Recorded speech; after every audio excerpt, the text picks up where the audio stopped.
আসসালামু আলাইকুম। স্বাগতম সবাইকে রাফিন হরর গল্প চ্যানেলে। ভয় আর রহস্যের এক নতুন জগতে আপনাদের আমন্ত্রণ জানাই। আপনারা জানেন, ইসলাম ধর্মে মিউজিক সম্পূর্ণ হারাম, তাই আমি এই গল্পগুলোতে কোনো ধরনের মিউজিক ব্যবহার করিনি। এখানে শুধুই গল্প, শুধুই রুদ্ধশ্বাস, রহস্য আর শিহরণ জাগানো অভিজ্ঞতা। আপনারা কি তৈরি ভয়ঙ্কর এক অজানা জগতে প্রবেশ করার জন্য? তাহলে চলুন শুরু করা যাক। এটা 2018 সালের কথা। তারাপুর, বাংলাদেশের এক প্রত্যন্ত গ্রাম, যেখানে নদীর ধারে ঘন জঙ্গল আর বাঁশঝাড়ের মাঝে একটা পুরনো বটগাছ দাঁড়িয়ে আছে। গ্রামের মানুষ বলে এই গাছের নিচে জিনের বাস। রাত 12টার পর সেখানে অদ্ভুত শব্দ শোনা যায়, ফিসফিস, পায়ের শব্দ, কখনো হাসি। কেউ কেউ বলে ছায়ার মতো কিছু ঘুরে বেড়ায়। তবে এসব গল্প বেশিরভাগ মানুষ হাসিঠাট্টা করে উড়িয়ে দেয়। কিন্তু মেহজাবিন নামের এক কিশোরীর জীবনে যা ঘটল তা তারাপুরের সবাইকে চিরকালের জন্য বদলে দিল। মেহজাবিন ছিল 14 বছরের এক ফুটফুটে মেয়ে। শ্যামলা রং, বড় বড় চোখে যেন কি এক রহস্য লুকিয়ে। তার বাবা আব্দুল মিয়া গ্রামের মুদি দোকানদার, আর মা রহিমা বেগম ঘরের কাজ আর মেয়ের দেখাশোনা করতেন। মেহজাবিন ক্লাস 9-এ পড়ত, পড়াশোনায় ভালোই ছিল, কিন্তু তার একটা বদভ্যাস ছিল, কৌতূহল। কোনো রহস্য শুনলে সেটা না জানা পর্যন্ত তার মন শান্ত হতো না। এক বিকেলে স্কুল থেকে ফেরার পথে তার বান্ধবী সুমি বলল, মেহজু, শুনেছিস, কাল রাতে বটগাছের কাছে কে যেন আলো দেখেছে। আমার খালু বলছিল সেটা জিনের চোখের মতো জ্বলছিল। মেহজাবিন হেসে বলল, ধুর, তোর খালু গাঁজা খায়, ওসব বুঝল কি? কিন্তু তার মনের ভেতর কিছু একটা খচখচ করতে লাগল। সত্যিই কি বটগাছের কাছে কিছু আছে? সেদিন রাতে মেহজাবিন বারান্দায় দাঁড়িয়েছিল। তারাপুরের আকাশে তারার মেলা, নদীর জলে চাঁদের আলো ঝিকমিক করছে। হঠাৎ তার কানে একটা ফিসফিস শব্দ ভেসে এল। মেহজাবিন, আয়! শব্দটা বটগাছের দিক থেকে আসছিল। তার বুক ধক করে উঠল। বাতাসের শব্দ নাকি মনের ভুল? সে ঘরে ঢুকে গেল, কিন্তু ঘুম এল না। পরদিন সে ঠিক করল স্কুল থেকে ফেরার পথে বটগাছের কাছে যাবে। বিকেলে সুমিদের সাথে ফিরছিল, কিন্তু একটা অজুহাতে আলাদা হয়ে গেল। তার হাতে ছিল বাবার দোকান থেকে নেওয়া একটা ছোট টর্চ। সূর্য ডুবছে, জঙ্গল থেকে ঝিঁঝির ডাক ভেসে আসছে। বটগাছটা গ্রামের এক কোণে, যেখানে পথটা জঙ্গলের দিকে শুরু হয়ে গেছে। মেহজাবিন পৌঁছে দেখল গাছের গোড়ায় একটা পুরনো মাটির প্রদীপ। সে টর্চ জেলে চারপাশ দেখছিল। হঠাৎ তার পায়ের কাছে কিছু নড়ে উঠল। টর্চের আলোয় দেখল একটা কাপড়ের টুকরো বাতাসে উঠছে, কিন্তু সেই কাপড়টা হঠাৎ বাতাস ছাড়াই তার দিকে এগিয়ে এল। মেহজাবিন পালাতে গেল, কিন্তু তার পা মাটিতে আটকে গেল। চিৎকার করতে গিয়েও গলা থেকে শব্দ বের হল না। ফিসফিস শব্দটা আবার ফিরে এল, তুই আমার কাছে এসেছিস, এখন তুই আমার। চারপাশে কুয়াশা জমে উঠল, টর্চ নিভে গেল। তার সামনে একটা কালো ছায়া দাঁড়িয়ে গেল, লম্বা, মুখহীন, শুধু দুটো জ্বলন্ত লাল চোখ। সে বলল, তুই কেন এসেছিস? আমার রহস্য জানতে? মেহজাবিন কাপা গলায় বলল, তুমি কে? আমাকে ছেড়ে দাও।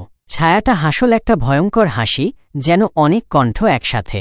তুই নিজে এসেছিস, এখন তুই আমার অংশ। মেহজাবিনের চোখের সামনে সব ঝাপসা হয়ে গেল। জ্ঞান ফিরলে সে দেখল সে বটগাছের নিচে মাটিতে পড়ে আছে। চাঁদ উঠেছে, কুয়াশা নেই।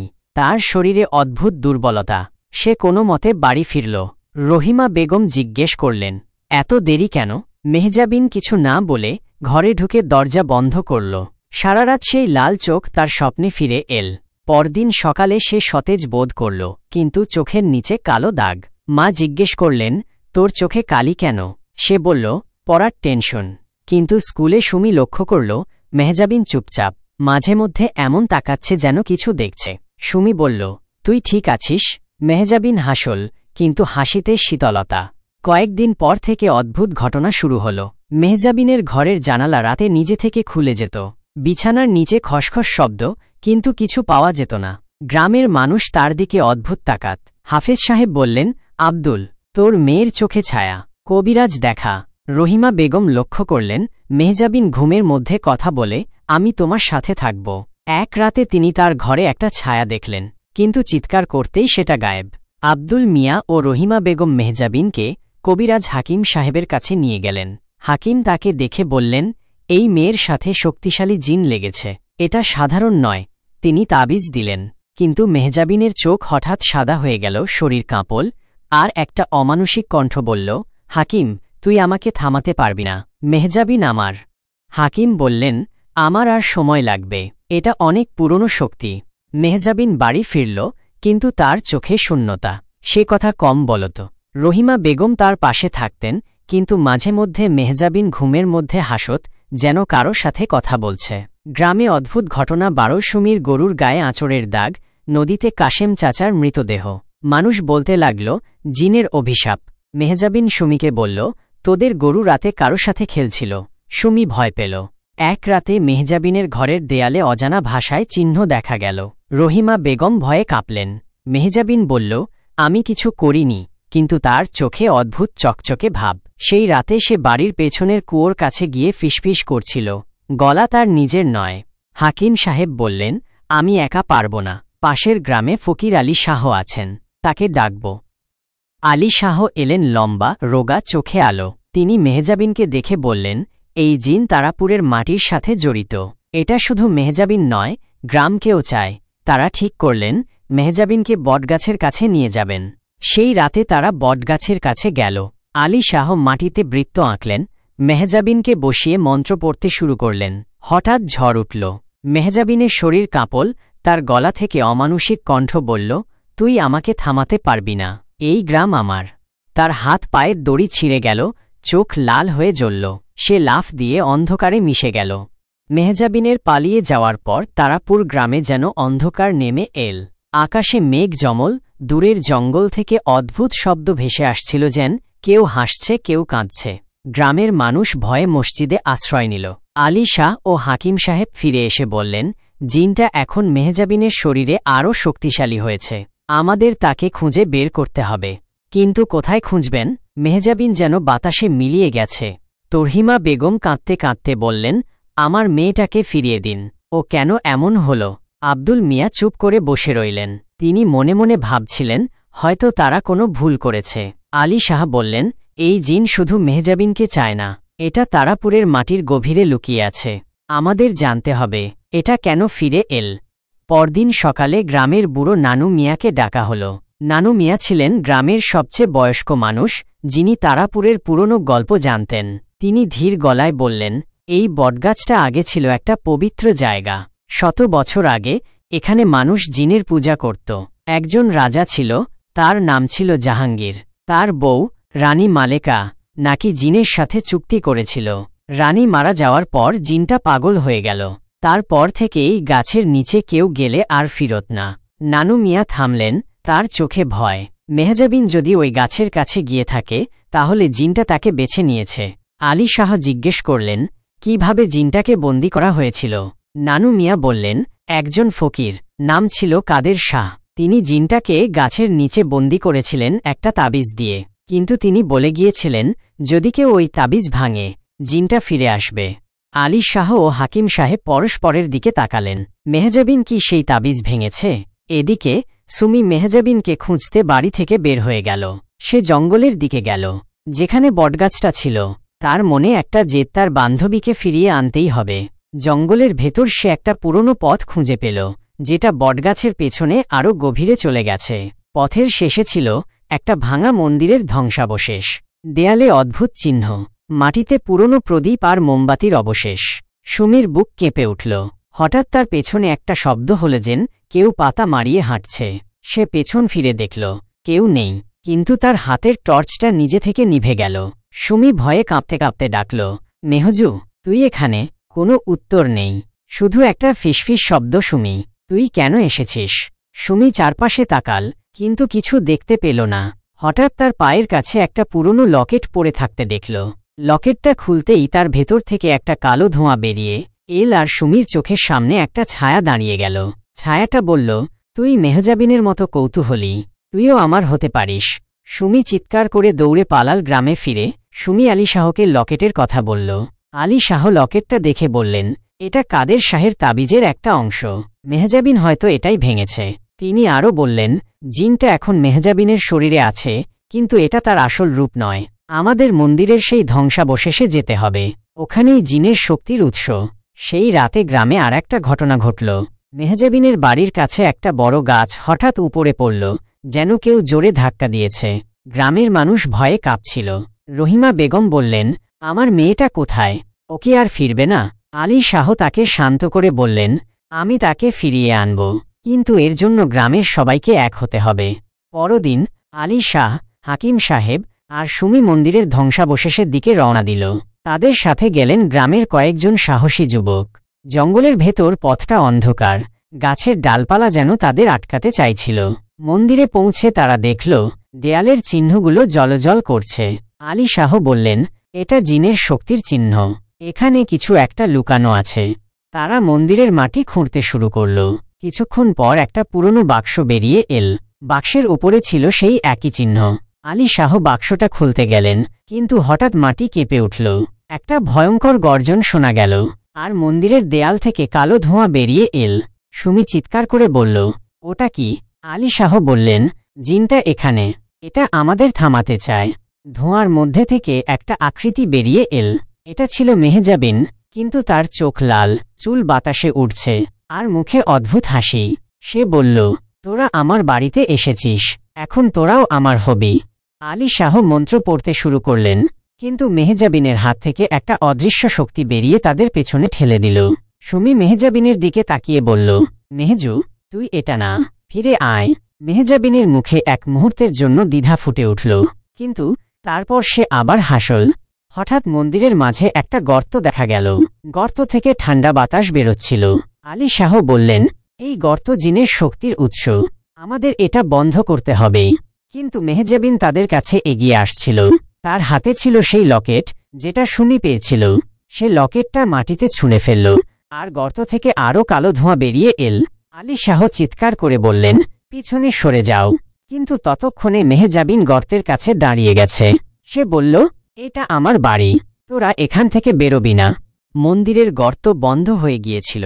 ধোঁয়া আর চিৎকারের শব্দ থেমে গিয়েছিল, কিন্তু তারাপুর গ্রামে যেন অন্ধকার আরও গাঢ় হয়ে নেমে এসেছিল।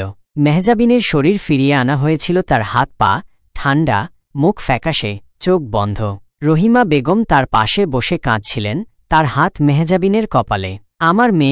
আমার মেয়েটা কোথায়? তিনি বারবার বলছিলেন। আব্দুল মিয়া দরজার কাছে দাঁড়িয়েছিলেন, তার চোখে ক্লান্তি আর ভয় মিশেছিল। গ্রামের মানুষ বাড়ির সামনে জড়ো হয়েছিল। কেউ ফিসফিস করে বলছিল, ওকে গ্রাম থেকে বের করা উচিত, ওই মেয়ে অভিশপ্ত। কেউ বলছিল, আলী শাহ আর হাকিম সাহেব কিছু করুক, এভাবে তো চলতে পারে না। আলী শাহ ঘরের এক কোণে বসেছিলেন। তার হাতে ছিল সেই পুরনো পুঁথি যেটা তিনি পাশের গ্রামের এক ফকিরের কাছ থেকে পেয়েছিলেন। পুঁথির পাতা হলুদ, কালি মলিন। তিনি পাতা উল্টাতে উল্টাতে একটা লেখা দেখে থমকে গেলেন। জিনের রাজা কখনো একা থাকে না, তার রানী তার শক্তি। তিনি হাকিম সাহেবকে ডেকে বললেন, এই জিন শুধু মেহজাবিনের পেছনে নেই, এটা তারাপুরের মাটির গভীরে লুকিয়ে আছে। মন্দিরের গর্ত বন্ধ হয়েছে, কিন্তু জিনটা এখনও সক্রিয়। আমাদের জানতে হবে এটা কেন মেহজাবিনকে বেছে নিল। সুমি মেহজাবিনের বিছানার পাশে বসেছিল। তার হাতে মেহজাবিনের হাত ঠান্ডা আর নরম। গতরাতে তার ঘরের জানালায় ছায়া দেখার পর থেকে তার মন অস্থির। সে মনে মনে লকেটটার কথা ভাবছিল, সেই পুরনো লকেট যেটা মন্দিরের ধ্বংসাবশেষে পেয়েছিল। সে ফিসফিস করে বলল, মেহজু, তুই শুনতে পাচ্ছিস? আমি তোকে ছাড়ব না, তুই ফিরে আসবি, দেখিস। মেহজাবিনের আঙুল একটু কেঁপে উঠল। সুমি তাকিয়ে দেখল, তার চোখের কোণে এক ফোঁটা পানি, কিন্তু মেহজাবিন চোখ খুলল না। সুমি উঠে আলী শাহের কাছে গেল। তার গলায় ভয় আর জেদ মিশেছিল। আমার বান্ধবীকে বাঁচান, আমি যা বলবেন তাই করব, কিন্তু ওকে ফিরিয়ে আনুন। আলী শাহ তার দিকে তাকালেন। তার চোখে কৌতূহল আর সাহস দেখে তিনি বললেন, তুই সাহসী মেয়ে, কিন্তু এই লড়াই শুধু মানুষের নয়। জিনটা মেহজাবিনের শরীর ছেড়েছে, কিন্তু তার মন এখনও তার কবলে। আমাদের জানতে হবে এটা কি চায়। তিনি পুঁথিটা খুলে দেখালেন। একটা পাতায় লেখা ছিল, জিনটাকে বন্দী করতে হলে একটা ত্যাগ দিতে হবে। ত্যাগটা কি সেটা পুঁথিতে পরিষ্কার ছিল না। গ্রামে অবস্থা আরও খারাপ হচ্ছিল। নদীর পানি কালো হয়ে গিয়েছিল। মাঝিরা বলছিল, পানিতে মাছ মরে ভাসছে, আর একটা তীব্র গন্ধ বেরোচ্ছে। মাঠের ফসল শুকিয়ে যাচ্ছিল, যেন কিছু তাদের জীবন শুষে নিচ্ছে। গাছের পাতা ঝরে পড়ছিল, ডালপালা মরা হাড়ের মতো দাঁড়িয়েছিল। রাতে জঙ্গল থেকে অদ্ভুত শব্দ ভেসে আসত, কখনো শিশুর মতো কান্না, কখনো বুড়ির মতো হাসি। গ্রামের মানুষ দরজা জানালা বন্ধ করে রাখত। বাচ্চারা বলছিল তারা স্বপ্নে একটা কালো ছায়া দেখে, যে তাদের নাম ধরে ডাকছে। মসজিদের ইমাম ফজরের নামাজের পর সবাইকে ডেকে বললেন, এটা অভিশাপ, তারাপুরের মাটি অপবিত্র হয়ে গেছে, আমাদের দোয়া পড়তে হবে, এক হতে হবে। কিন্তু মানুষের মনে ভয় গেঁথে গিয়েছিল।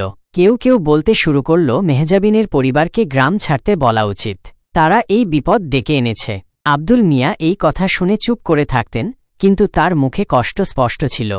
এক রাতে সুমির ঘরে অদ্ভুত ঘটনা ঘটল। সে ঘুমিয়েছিল, হঠাৎ তার বিছানার নিচে খসখস শব্দ শুনল, যেন কেউ নখ দিয়ে কাঠ খুঁড়ছে। সে টর্চ জেলে নিচে তাকাল, কিন্তু কিছু নেই। তার হৃৎপিণ্ড ধুকপুক করছিল। সে বিছানায় উঠে বসল।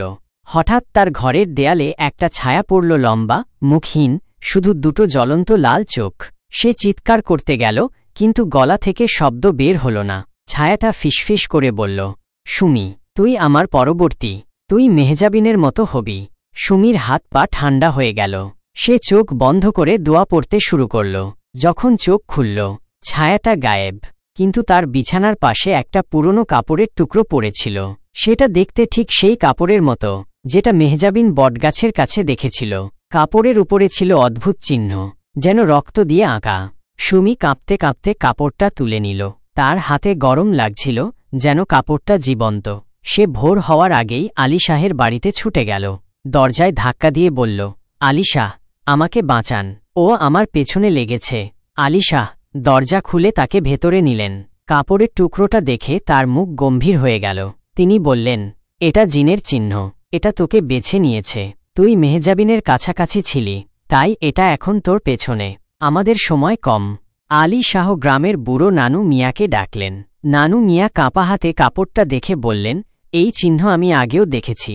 100 বছর আগে তারাপুরে জিনের পূজা হতো। রানী মালেকা নাকি এই চিহ্ন ব্যবহার করত। সে জিনের সাথে চুক্তি করেছিল গ্রামকে বাঁচাতে, কিন্তু চুক্তির শর্ত ছিল প্রতি 100 বছরে একজনকে জিনের কাছে দিতে হবে। মেহজাবিন হয়তো সেই শিকার। আর এখন সুমি, তুইও তাদের তালিকায়। সুমির গলা শুকিয়ে গেল। সে বলল, আমি কি করব? আমি তো কিছু করিনি। আলী শাহ বললেন, জিনটা কৌতূহলী মনকে বেছে নেয়। মেহজাবিনের কৌতূহল তাকে ফাঁদে ফেলেছে। তুই তার বান্ধবী, তাই এটা তোকে চিহ্নিত করেছে। আমাদের বটগাছের কাছে ফিরতে হবে। জিনের আসল শক্তি ওখানে। নানু মিয়া আরও বললেন, মন্দিরের গর্ত ছিল জিনের বন্দিশালা। তুমি এটা বন্ধ করেছ, কিন্তু জিনটা এখনও মুক্ত।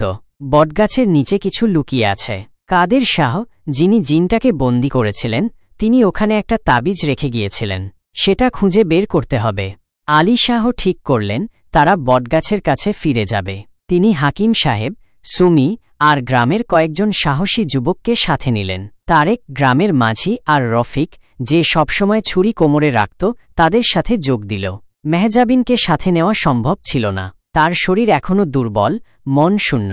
রহিমা বেগম বললেন, আমার মেয়েকে বাঁচান, আমি মসজিদে গিয়ে দোয়া করব। সেই রাতে তারা বটগাছের দিকে রওনা দিল। আকাশে কালো মেঘ জমেছিল। দূরে বজ্রপাতের শব্দ। জঙ্গলের পথ অন্ধকার, গাছের ডালপালা যেন তাদের পথ আটকাচ্ছিল। সুমির হাতে ছিল সেই কাপড়ের টুকরো। সে লক্ষ্য করল, যত তারা বটগাছের কাছে যাচ্ছে, কাপড়টা তত গরম হচ্ছে। তার হাত পুড়ে যাওয়ার মতো লাগছিল, কিন্তু সে ছাড়ল না। বটগাছের কাছে পৌঁছে তারা দেখল, গাছের গোড়ায় একটা অদ্ভুত আলো জ্বলছে, নীল, কাঁপা কাঁপা। আলী শাহ বললেন, এটা জিনের শক্তির চিহ্ন। এটা জানে আমরা এসেছি। তিনি মাটিতে একটা বৃত্ত আঁকলেন, পুঁথি থেকে মন্ত্র পড়তে শুরু করলেন। হাকিম সাহেব তার পাশে দাঁড়িয়ে তাবিজ ধরেছিলেন। সুমি, তারেক আর রফিক চারপাশে তাকাচ্ছিল। হঠাৎ বাতাসের গতি বেড়ে গেল। গাছের পাতা ঝরঝর করে পড়তে লাগল।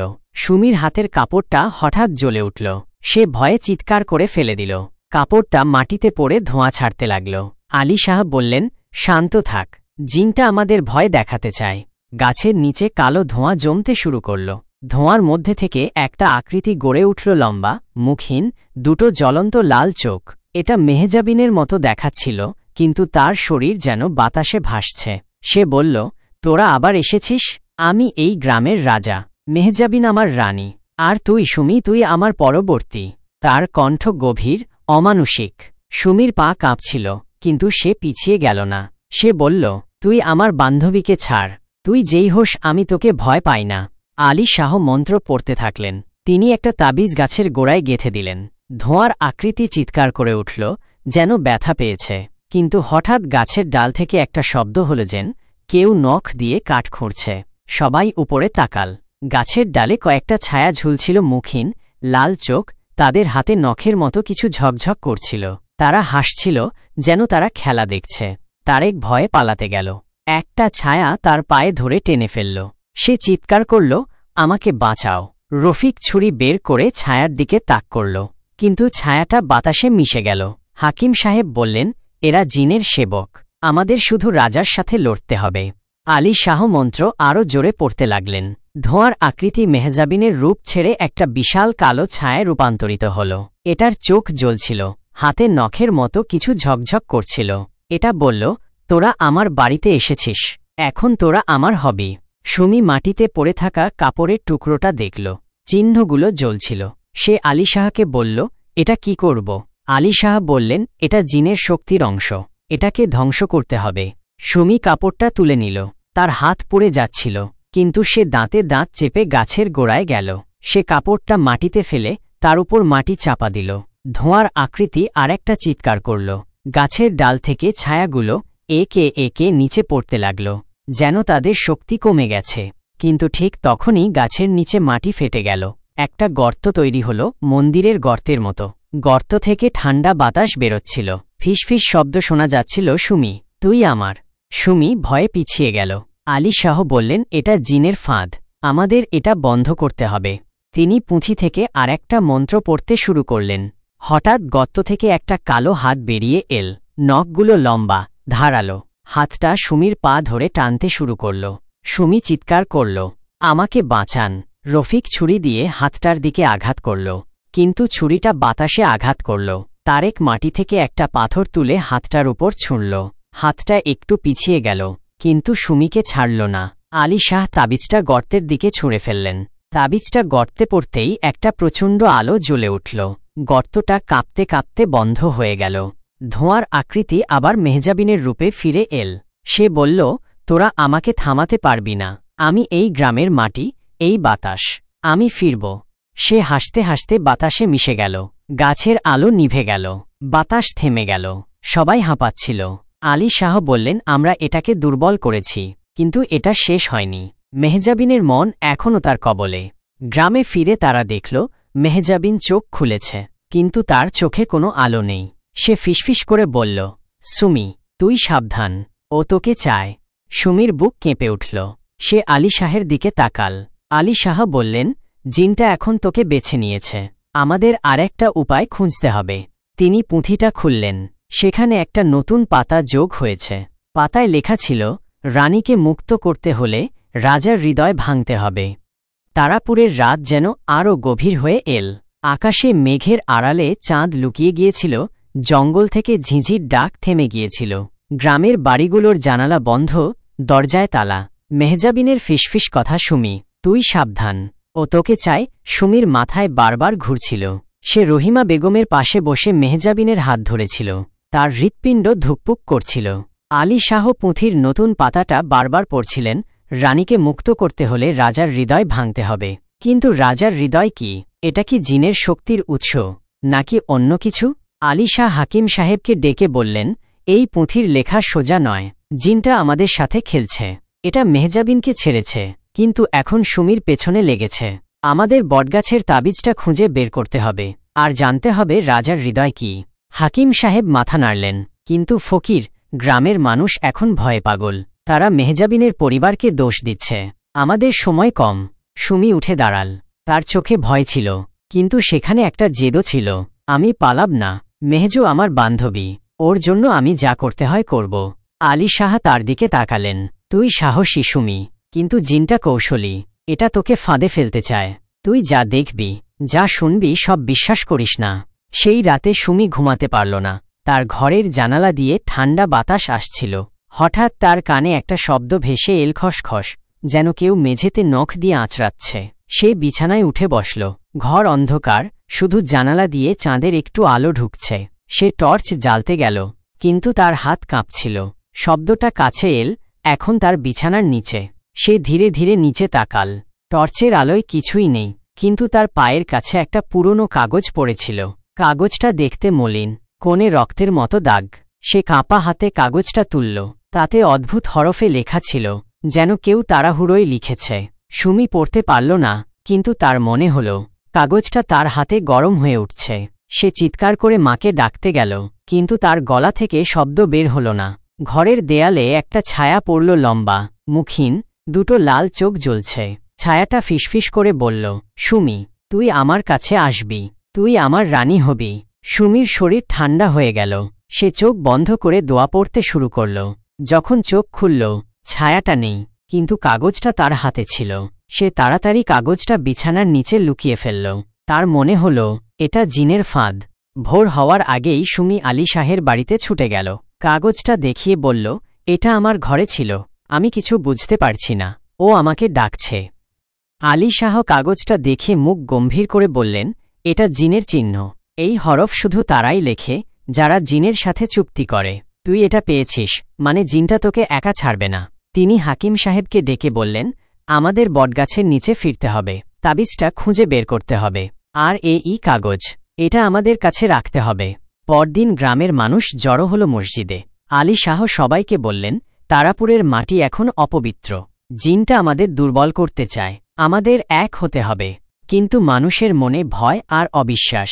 কেউ বলল, মেহজাবিনের পরিবারকে গ্রাম থেকে বের করা উচিত, তারা এই অভিশাপ ডেকে এনেছে। আব্দুল মিয়া চুপ করে মাথা নিচু করে রইলেন। রহিমা বেগম কাঁদতে কাঁদতে বললেন, আমার মেয়ে কোনো দোষ করেনি, তাকে বাঁচান। সেই বিকেলে আলী শাহ, হাকিম সাহেব, সুমি, তারেক আর রফিক আবার বটগাছের দিকে রওনা দিল। সুমির হাতে ছিল সেই কাগজ। তার মনে অদ্ভুত শঙ্কা, যেন কেউ তাকে দেখছে। জঙ্গলের পথ অন্ধকার, গাছের ডালপালা যেন তাদের পথ আটকাচ্ছে। বটগাছের কাছে পৌঁছে তারা দেখল, গাছের গোড়ায় একটা গর্ত তৈরি হয়েছে। গর্ত থেকে ঠান্ডা বাতাস বেরোচ্ছিল, আর ফিসফিস শব্দ। সুমি, তুই এসেছিস। সুমির পা কাঁপছিল, কিন্তু সে পিছিয়ে গেল না। আলী শাহ মাটিতে বৃত্ত আঁকলেন। তিনি পুঁথি থেকে মন্ত্র পড়তে শুরু করলেন। হাকিম সাহেব গর্তের চারপাশে তাবিজ রাখলেন। সুমি কাগজটা হাতে ধরে দাঁড়িয়েছিল। হঠাৎ গর্ত থেকে কালো ধোঁয়া বেরিয়ে এল। ধোঁয়ার মধ্যে একটা আকৃতি গড়ে উঠল, লম্বা, মুখহীন, দুটো লাল চোখ। এটা বলল, তোরা আমার বাড়িতে এসেছিস। সুমি, তুই আমার রানী হবি, মেহজাবিন আমাকে দিয়েছে, এখন তুই আমার।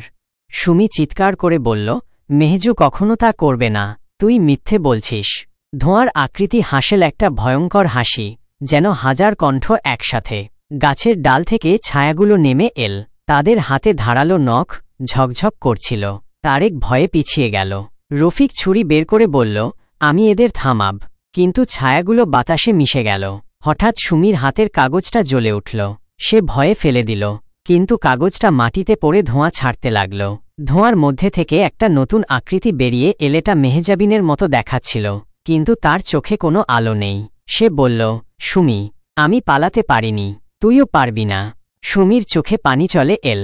সে বলল, মেহজু, তুই এটা না, আমি তোকে ফিরিয়ে আনব। আলী শাহ চিৎকার করে বললেন, সুমি, ওর কথা শুনিস না, এটা জিনের ফাঁদ। তিনি তাবিজটা গর্তের দিকে ছুঁড়লেন। তাবিজটা গর্তে পড়তেই একটা প্রচণ্ড আলো জ্বলে উঠল। গর্তটা কাঁপতে কাঁপতে বন্ধ হয়ে গেল, কিন্তু ধোঁয়ার আকৃতি থামল না। এটা বলল, তোরা আমার হৃদয় ভাঙতে পারবি না, আমি এই মাটির গভীরে। হঠাৎ গাছের গোড়ায় একটা পুরনো বাক্স বেরিয়ে এল। বাক্সের উপরে ছিল সেই চিহ্ন, যেটা কাগজে ছিল। আলী শাহ বাক্সটা খুলতে গেলেন, কিন্তু তার হাত পুড়ে গেল। তিনি বললেন, এটা জিনের হৃদয়, এটাকে ধ্বংস করতে হবে। সুমি বাক্সটার দিকে এগিয়ে গেল। তার হাত কাঁপছিল, কিন্তু সে থামল না। সে বলল, আমি এটা করব, মেহজুর জন্য। সে বাক্সটা তুলে নিল।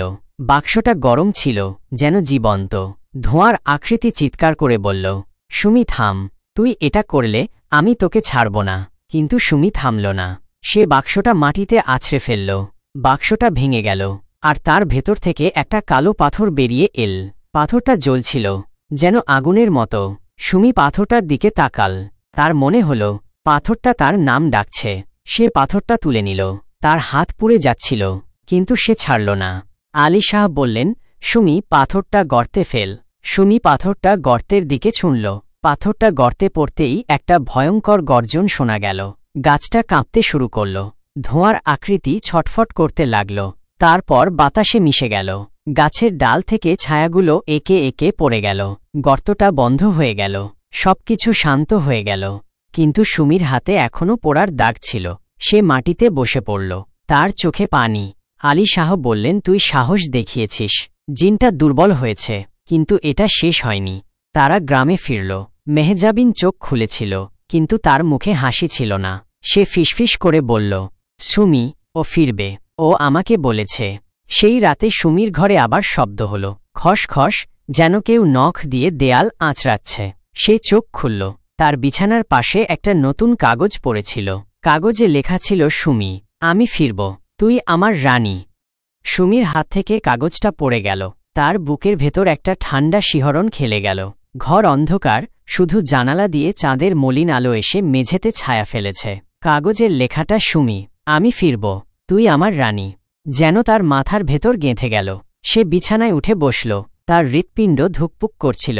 ঘরে একটা তীব্র গন্ধ ছড়িয়ে পড়ল, পোড়া কাঠের মতো, কিন্তু তার মধ্যে কিছু অচেনা, অশুভ। সে টর্চ জ্বালতে গেল, কিন্তু তার হাত কাঁপছিল। হঠাৎ তার পায়ের কাছে একটা খসখস শব্দ হল। সে টর্চের আলো ফেলল, মেঝেতে কিছুই নেই, কিন্তু শব্দটা কাছে এল। এখন তার বিছানার নিচে। সুমি ভয়ে চোখ বন্ধ করল। তার মনে হল, যদি সে না তাকায় তাহলে এটা চলে যাবে, কিন্তু শব্দটা থামল না। এবার একটা ফিসফিস ভেসে এল, সুমি, তুই আমাকে ডেকেছিস। গলাটা গভীর, অমানুষিক, কিন্তু তাতে একটা পরিচিত সুর ছিল, মেহজাবিনের মতো। সুমির চোখ খুলে গেল।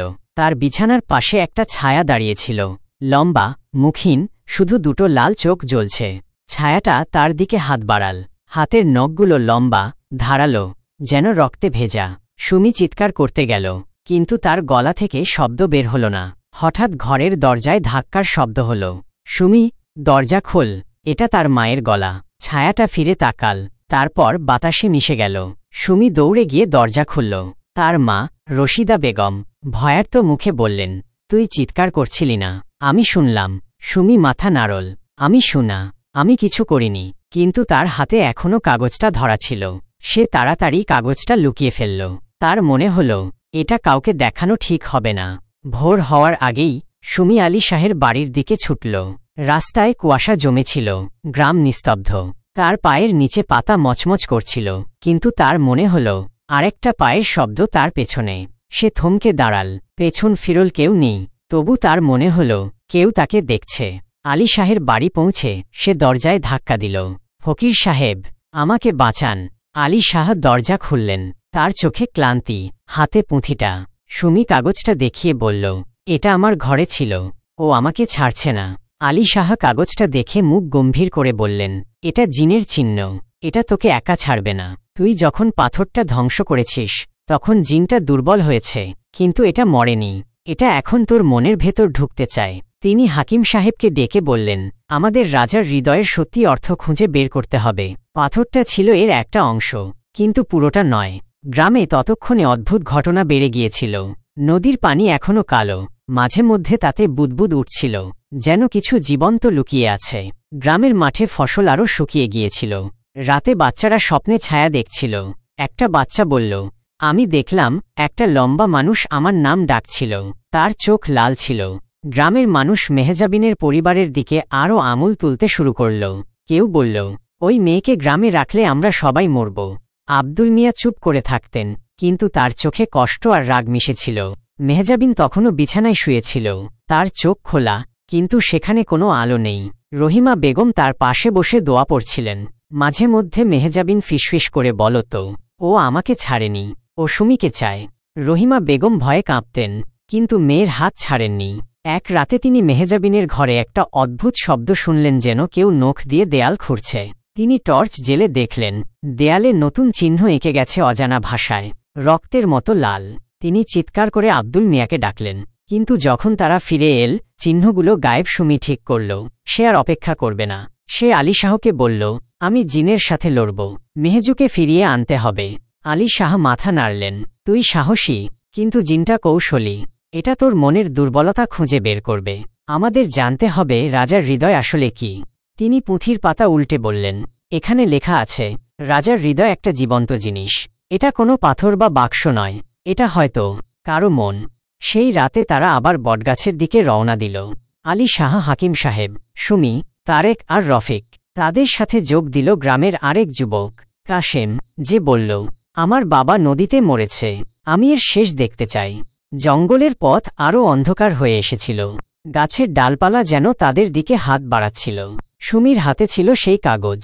সে লক্ষ্য করল, যত তারা বটগাছের কাছে যাচ্ছে কাগজটা তত গরম হচ্ছে। তার হাত পুড়ে যাওয়ার মতো লাগছিল, কিন্তু সে ছাড়ল না। বটগাছের কাছে পৌঁছে তারা দেখল, গাছের গোড়ায় আবার গর্ত তৈরি হয়েছে। গর্ত থেকে কালো ধোঁয়া বেরোচ্ছিল। মেহজাবিন ফিসফিস করে বলল, সুমি, তুই আমাকে বাঁচিয়েছিস, কিন্তু ও এখনও আছে, ও তোর ভেতরে। সুমির বুক কেঁপে উঠল। সে তার হাতের দিকে তাকাল। তার হাতে পোড়ার দাগের পাশে একটা নতুন চিহ্ন দেখা গেল। সেটা জিনের চিহ্নের মতো। সেই রাতে সুমির ঘরে আবার শব্দ হল, খসখস, যেন কেউ নখ দিয়ে দেয়াল আঁচড়াচ্ছে। সে চোখ খুলল। তার বিছানার পাশে একটা নতুন কাগজ পড়েছিল। কাগজে লেখা ছিল, সুমি, তুই এখন আমার। সুমির হাত থেকে কাগজটা পড়ে গেল। ঘরের অন্ধকার যেন তাকে গিলে ফেলতে চাইছিল। কাগজে লেখা, সুমি, তুই এখন আমার। তার মাথায় বারবার ঘুরছিল। তার হাতে জিনের চিহ্ন জলজল করছিল, যেন ত্বকে গেঁথে যাওয়া কোনো অভিশাপ। সে বিছানায় উঠে বসল। তার কানে একটা ফিসফিস শব্দ ভেসে আসছিল, সুমি, তুই পালাতে পারবি না। শব্দটা ঘরের কোণ থেকে আসছিল, কিন্তু সেখানে কিছুই ছিল না। ঘরের জানালা দিয়ে ঠান্ডা বাতাস ঢুকছিল, আর তার সাথে একটা তীব্র গন্ধ পচা মাটির মতো অশুভ। সুমির হৃৎপিণ্ড ধুকপুক করছিল। সে টর্চ জ্বালতে গেল, কিন্তু তার হাত কাঁপছিল। হঠাৎ তার পায়ের কাছে একটা খসখস শব্দ হল। টর্চের আলোয় দেখল, মেঝেতে একটা কালো নখ পড়ে আছে, লম্বা, ধারালো, যেন কোনো জানোয়ারের। সুমি ভয়ে চোখ বন্ধ করল। তার মনে হল, যদি সে না তাকায় তাহলে এটা চলে যাবে। কিন্তু শব্দটা থামল না। এবার ফিসফিসটা কাছে এল, এখন তার কানের পাশে। তুই আমার হৃদয় ভাঙতে চেয়েছিলি, এখন আমি তোর হৃদয় নেব। গলাটা গভীর, অমানুষিক, কিন্তু তাতে মেহজাবিনের একটা ছায়া ছিল। সুমির চোখ খুলে গেল। তার বিছানার পাশে একটা ছায়া দাঁড়িয়েছিল, লম্বা, মুখহীন, দুটো লাল চোখ জ্বলছে। ছায়াটা তার দিকে হাত বাড়াল। হাতের নখগুলো ঝকঝক করছিল, যেন রক্তে ভেজা। সুমি চিৎকার করতে গেল, কিন্তু তার গলা আটকে গেল। হঠাৎ ঘরের দরজায় ধাক্কার শব্দ হল। সুমি, কি হয়েছে? এটা তার মা রশিদা বেগমের গলা। ছায়াটা ফিরে তাকাল, তারপর ধোঁয়ার মতো বাতাসে মিশে গেল। সুমি দৌড়ে গিয়ে দরজা খুলল। রশিদা বেগম ভয়ার্ত মুখে বললেন, তুই কাঁদছিলি না? আমি শুনলাম। সুমি মাথা নাড়ল, আমি শুনি, আমি ঠিক আছি। কিন্তু তার হাতে এখনও কাগজটা ধরা ছিল। সে তাড়াতাড়ি কাগজটা বিছানার নিচে লুকিয়ে ফেলল। তার মনে হল, এটা কাউকে দেখানো ঠিক হবে না। ভোর হওয়ার আগেই সুমি আলী শাহের বাড়ির দিকে ছুটল। গ্রামের রাস্তায় কুয়াশা জমেছিল। গাছের ছায়া অদ্ভুত আকৃতি তৈরি করছিল। তার পায়ের নিচে পাতা মচমচ করছিল। কিন্তু তার মনে হল, আরেকটা পায়ের শব্দ তার পেছনে। সে থমকে দাঁড়াল, পেছন ফিরল, কেউ নেই। তবু তার মনে হল, কেউ তাকে দেখছে। আলী শাহের বাড়ি পৌঁছে সে দরজায় ধাক্কা দিল। ফকির সাহেব, আমাকে বাঁচান। আলী সাহেব দরজা খুললেন। তার চোখে ক্লান্তি, হাতে পুঁথিটা। সুমি কাগজটা আর নখটা দেখিয়ে বলল, এগুলো আমার ঘরে ছিল। ও আমাকে ছাড়ছে না। আমার হাতে চিহ্ন, এটা জ্বলছে। আলী শাহ নখটা দেখে মুখ গম্ভীর করে বললেন, এটা জিনের নখ। এটা তোকে চিহ্নিত করেছে। তুই যখন পাথর আর লকেট ভেঙেছিস তখন জিনটা দুর্বল হয়েছে, কিন্তু এটা এখনো মুক্ত। এটা এখন তোর মনের ভেতর ঢুকতে চায়। তিনি হাকিম সাহেবকে ডেকে বললেন, রাজার হৃদয় আমরা ভেঙেছি, কিন্তু রানী এখনো বন্দী। আমাদের জানতে হবে জিনটা কেন সুমিকে বেছে নিয়েছে। গ্রামে ততক্ষণে ভয় ছড়িয়ে পড়েছিল। নদীর পানি এখন আর কালো ছিল না, কিন্তু তাতে অদ্ভুত আকৃতি ভেসে উঠছিল, যেন মুখহীন ছায়া। গ্রামের মাঠে ফসল পুড়ে ছাই হয়ে যাচ্ছিল। রাতে বাচ্চারা আরও স্বপ্ন দেখছিল। একটা মেয়ে বলল, আমি দেখলাম একটা মেয়ে আমার নাম ডাকছিল। তার চোখে আগুন ছিল। গ্রামের মানুষ মেহজাবিন আর সুমির পরিবারের দিকে আঙুল তুলতে শুরু করল। কেউ বলল, ওই দুই মেয়ে গ্রামে থাকলে আমরা সবাই শেষ হয়ে যাব। আব্দুল মিয়া আর রশিদা বেগম চুপ করে থাকতেন, কিন্তু তাদের মুখে কষ্ট স্পষ্ট ছিল। মেহজাবিন তখনও বিছানায় শুয়েছিল। তার চোখে একটু আলো ফিরেছিল, কিন্তু সে কথা বলত না। রহিমা বেগম তার পাশে বসে দোয়া পড়ছিলেন। এক রাতে মেহজাবিন হঠাৎ উঠে বসল। তার চোখ সাদা হয়ে গেল। গলা থেকে একটা অমানুষিক কণ্ঠ বেরিয়ে এল, সুমি আমার, তুই তাকে বাঁচাতে পারবি না। রহিমা বেগম ভয়ে চিৎকার করে আব্দুল মিয়াকে ডাকলেন, কিন্তু যখন তারা ফিরে এল, মেহজাবিন আবার ঘুমিয়ে পড়েছিল। তার কপালে ঘাম, হাতে একটা নতুন চিহ্ন, জিনের চিহ্নের মতো। সুমি ঠিক করল সে আর অপেক্ষা করবে না। সে আলী শাহকে বলল, আমি জিনের সাথে শেষবারের মতো লড়ব। মেহেজুকে ফিরিয়ে আনতেই হবে। আলী শাহ মাথা নাড়লেন। তুই সাহসী, কিন্তু জিনটা তোর মনের দুর্বলতা খুঁজে বের করবে। এটা এখন তোর ভেতরে ঢুকতে চায়। আমাদের জানতে হবে রানী আসলে কে। তিনি পুঁথির পাতা উল্টে বললেন, এখানে লেখা আছে রানী জিনের শক্তির উৎস। সে যদি মুক্ত না হয় জিনটা ফিরে আসবে। রানী হয়তো কোনো মানুষের মন। সেই রাতে তারা আবার বটগাছের দিকে রওনা দিল। আলী শাহ, হাকিম সাহেব, সুমি, তারেক, রফিক আর কাশেম। তাদের সাথে যোগ দিল গ্রামের আরেক যুবক, রহিম, যে বলল, আমার বোন স্বপ্নে ছায়া দেখছে। আমি এর শেষ দেখতে চাই। জঙ্গলের পথ আরও অন্ধকার হয়ে এসেছে। সেই রাতে তারা আবার বটগাছের দিকে রওনা দিল। আলী শাহ, হাকিম সাহেব, সুমি, তারেক, রফিক আর কাসেম। তাদের সাথে যোগ দিল গ্রামের আরেক যুবক, রহিম, যে বলল, আমার বোন স্বপ্নে ছায়া দেখছে। আমি এর শেষ দেখতে চাই। জঙ্গলের পথ আরও অন্ধকার হয়ে এসেছিল। গাছের ডালপালা যেন তাদের দিকে হাত বাড়াচ্ছিল। সুমির হাতে ছিল সেই কাগজ আর নখ। সে লক্ষ্য করল যত তারা বটগাছের কাছে যাচ্ছে তার হাতের চিহ্ন তত জ্বলছে। তার মনে হল কেউ তার মনের ভেতর ঢুকছে। বটগাছের কাছে পৌঁছে তারা দেখল গাছের গোড়ায় আবার গর্ত তৈরি হয়েছে। গর্ত থেকে কালো ধোঁয়া বেরোচ্ছিল আর ফিসফিস শব্দ। সুমি, তুই এখন আমার। আলী শাহ মাটিতে বৃত্ত আঁকলেন। তিনি পুঁথি থেকে মন্ত্র পড়তে শুরু করলেন। হাকিম সাহেব গর্তের চারপাশে তাবিজ রাখলেন। সুমি কাগজটা হাতে ধরে দাঁড়িয়েছিল। হঠাৎ গর্ত থেকে একটা ভয়ঙ্কর গর্জন শোনা গেল। ধোঁয়ার মধ্যে একটা আকৃতি গড়ে উঠল, লম্বা, মুখহীন, দুটো লাল চোখ। এটা বলল, তোরা আমার বাড়িতে এসেছিস। সুমি, তুই আমার রানী। মেহজাবিন আমাকে দিয়েছে। এখন তুই আমার। সুমি চিৎকার করে বলল, মেহজু কখনো তা করবে না। তুই মিথ্যে বলছিস। ধোঁয়ার আকৃতি হাসল, একটা ভয়ঙ্কর হাসি, যেন হাজার কণ্ঠ একসাথে। গাছের ডাল থেকে ছায়াগুলো নেমে এল। তাদের হাতে ধারালো নখ, ঝকঝক করছিল। তারেক ভয়ে পিছিয়ে গেল। রফিক ছুরি বের করে বলল, আমি এদের থামাব। কিন্তু ছায়াগুলো বাতাসে মিশে গেল। হঠাৎ সুমির হাতের কাগজটা জ্বলে উঠল। সে ভয়ে ফেলে দিল, কিন্তু কাগজটা মাটিতে পড়ে ধোঁয়া ছাড়তে লাগল। ধোঁয়ার মধ্যে থেকে একটা নতুন আকৃতি বেরিয়ে এলেটা মেহজাবিনের মতো দেখাচ্ছিল, কিন্তু তার চোখে কোনো আলো নেই। সে বলল, সুমি, আমি পালাতে পারিনি, তুইও পারবি না। সুমির চোখে পানি চলে এল। সে বলল, মেহজু, তুই এটা না, আমি তোকে ফিরিয়ে আনব। আলী শাহ চিৎকার করে বললেন, সুমি, ওর কথা শুনিস না, এটা জিনের ফাঁদ। তিনি তাবিজটা গর্তের দিকে ছুঁড়লেন। তাবিজটা গর্তে পড়তেই একটা প্রচণ্ড আলো জ্বলে উঠল। গর্তটা কাঁপতে কাঁপতে বন্ধ হয়ে গেল, কিন্তু ধোঁয়ার আকৃতি থামল না।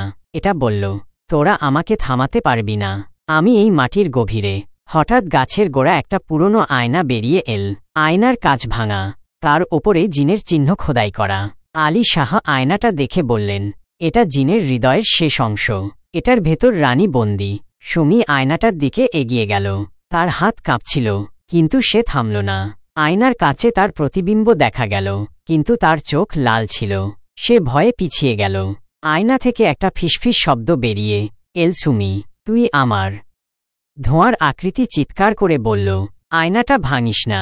তুই এটা করলে তোর মন আমার হবে। সুমি মাটি থেকে একটা পাথর তুলে নিল। তার হাতের চিহ্ন জ্বলছিল। তার মনে হল কেউ তার মাথার ভেতর ঢুকছে। সে বলল, মেহজু, আমি তোকে ছাড়ব না। সে পাথরটা দিয়ে আয়নাটা ভাঙল। আয়না চুরমার হয়ে গেল, আর তার ভেতর থেকে একটা কালো ধোঁয়া বেরিয়ে এল। ধোঁয়াটা বাতাসে মিশে গেল, কিন্তু তার সাথে একটা চিৎকার, সুমি, আমি তোর ভেতরে। গাছটা কাঁপতে শুরু করল। গর্তটা আবার খুলে গেল। এবার গর্ত থেকে একটা কালো হাত বেরিয়ে এল। হাতটা সুমির পা ধরে টানতে শুরু করল। সুমি চিৎকার করল, আমাকে বাঁচান। রফিক ছুরি দিয়ে হাতটার দিকে আঘাত করল, কিন্তু ছুরিটা বাতাসে আঘাত করল। কাসেম আর রহিম মাটি থেকে পাথর ছুঁড়ল। হাতটা একটু পিছিয়ে গেল, কিন্তু সুমিকে ছাড়ল না। আলী শাহ পুঁথি থেকে আরেকটা মন্ত্র পড়তে শুরু করলেন। তিনি বললেন, রানী এখন মুক্ত, কিন্তু জিনটা সুমির মনের ভেতর। সুমি, তোর মন শক্ত কর। সুমি চোখ বন্ধ করল। তার মনে মেহজাবিনের হাসি ভেসে উঠল। সে ফিসফিস করে বলল, মেহজু, আমি তোকে ভালোবাসি, তুই ফিরে আয়। গর্ত থেকে হাতটা হঠাৎ ছেড়ে দিল। সুমি মাটিতে পড়ে গেল। গর্তটা বন্ধ হয়ে গেল। গাছের আলো নিভে গেল। বাতাস থেমে গেল। সবাই হাঁপাচ্ছিল। আলী শাহ বললেন, আমরা এটাকে থামিয়েছি, কিন্তু জিনটা সুমির মনের ভেতর লুকিয়ে আছে। গ্রামে ফিরে তারা দেখল মেহজাবিন চোখ খুলেছে। তার চোখে আলো ফিরেছে। সে ফিসফিস করে বলল, সুমি, তুই আমাকে বাঁচিয়েছিস, কিন্তু তুই সাবধান, ও তোর ভেতরে।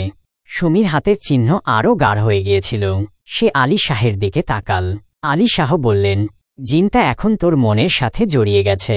আমাদের আর একটা উপায় খুঁজতে হবে। সেই রাতে সুমির ঘরে আবার শব্দ হল, খসখস, যেন কেউ নখ দিয়ে দেয়াল আঁচড়াচ্ছে। সে চোখ খুলল। তার বিছানার পাশে একটা নতুন কাগজ পড়েছিল। কাগজে লেখা ছিল, সুমি, আমি তোর মনের ভেতর। সুমির হাতে কাগজটা কাঁপছিল। সুমি, আমি তোর মনের ভেতর। এই লেখাটা তার চোখের সামনে ঝাপসা হয়ে আসছিল। ঘরের অন্ধকার যেন তার শ্বাস বন্ধ করে দিচ্ছিল। তার হাতের জিনের চিহ্ন আরও গাঢ় হয়ে জ্বলছিল, যেন তার শরীরের ভেতর কিছু জীবন্ত হয়ে উঠছে। সে বিছানায় উঠে বসল। তার কানে ফিসফিস শব্দ ভেসে আসছিল, সুমি, তুই আমার, আমি তোর মনের গভীরে। শব্দটা ঘরের দেয়াল থেকে আসছিল, কিন্তু সেখানে কিছুই ছিল না। জানালা দিয়ে ঠান্ডা বাতাস ঢুকছিল, আর তার সাথে একটা গন্ধ পোড়া মাংসের মতো অশুভ। সুমির হৃৎপিণ্ড ধুকপুক করছিল। সে টর্চ জ্বালতে গেল, কিন্তু তার হাত অবশ হয়ে এল। হঠাৎ তার বিছানার নিচে একটা খসখস শব্দ হল। টর্চের আলোয় দেখল মেঝেতে একটা কালো পালক পড়ে আছে, চকচকে, অস্বাভাবিক, যেন কোনো অজানা প্রাণীর। সুমি ভয়ে চোখ বন্ধ করল।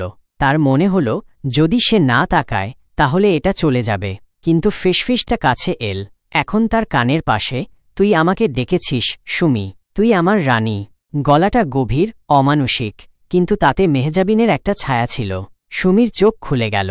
তার বিছানার পাশে একটা ছায়া দাঁড়িয়েছিল, লম্বা, মুখহীন, দুটো লাল চোখ জ্বলছে। ছায়াটা তার দিকে হাত বাড়াল। হাতে কোনো নখ ছিল না, শুধু কালো ধোঁয়ার মতো কিছু ঘুরছিল। সুমি চিৎকার করতে গেল, কিন্তু তার গলা থেকে শব্দ বের হল না। হঠাৎ দরজায় ধাক্কার শব্দ হল। সুমি, তুই ঠিক আছিস? এটা তার মা রশিদা বেগমের গলা। ছায়াটা ফিরে তাকাল, তারপর ধোঁয়ার মতো বাতাসে মিশে গেল। সুমি দৌড়ে গিয়ে দরজা খুলল। রশিদা বেগম ভয়ার্ত মুখে বললেন, তুই কাঁপছিস কেন? কি হয়েছে? সুমি কাগজটা আর পালকটা লুকিয়ে ফেলল। কিছু না মা, স্বপ্ন দেখছিলাম। কিন্তু তার মনে হল এটা কাউকে বলা ঠিক হবে না। তার হাতের চিহ্ন যেন তার সাথে কথা বলছে। ভোর হওয়ার আগেই সুমি আলী শাহের বাড়ির দিকে ছুটল। গ্রামের রাস্তা কুয়াশায় ঢাকা, গাছের ছায়া অদ্ভুত আকৃতি তৈরি করছিল। তার পায়ের শব্দ ছাড়া আর কিছু শোনা যাচ্ছিল না, কিন্তু তার মনে হল কেউ তার পেছনে হাঁটছে। সে পেছন ফিরল, কেউ নেই। তবু তার মনে হল কেউ তার মনের ভেতর ঢুকছে। আলী শাহের বাড়ি পৌঁছে সে দরজায় ধাক্কা দিল।